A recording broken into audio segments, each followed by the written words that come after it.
members of the Indian community are taking on Hamas terrorists in Israel.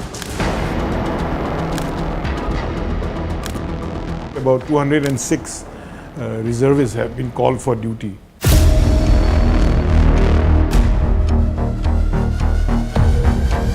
But back in India, their own community members are facing a twin crisis. First, displaced by the ethnic clashes in Manipur. Second, their dreams of returning to their holy land of Israel shattered.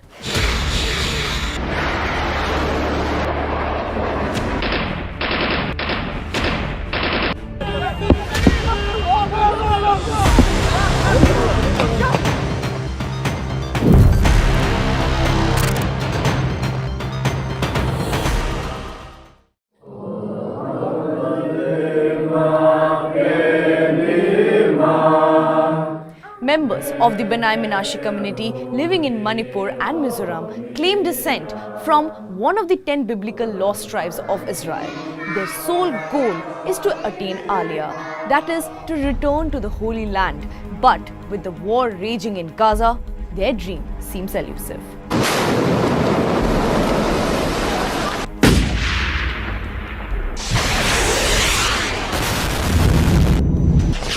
We've been coming to Israel for the past more than 30 years now, under the guidance of our revered Rabbi Eliyahu Michael from Jerusalem.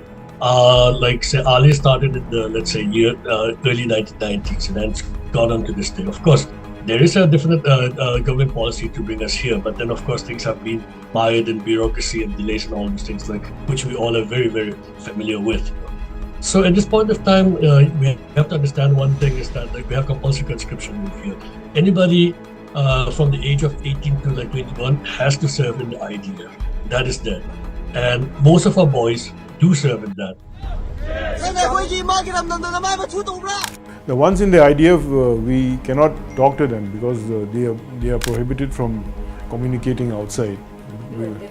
Their family members, I'm in touch with them every day. We hear the news and they're also all very perturbed and anxious, but they're all there, they're part of the system. It's the most unfortunate thing to be a Kuki B'nai Menashe Jewish person at this point of time. First of all, we're facing a war here in Israel, and then we're facing an ethnic cleansing and a program for annihilation in Manipur, which is being I can tell you straight-faced because the state government's complicit in this. Jewish community, along with the other Kuki communities, have scattered into the hills, and they were displaced. They lost their livelihood. They're living off relief in relief camps. We hope we have been asking the authorities in Israel that we really need to have some kind of emergency lifting of the community there. We are also working hard and regularly in touch with the system in Israel to organize a kind of an emergency Aliyah ship, transportation for all of them. Even as about 300 Indian Jews fight Hamas, 5,000 community members in Manipur and Mizoram await their turn to travel to the Promised Land.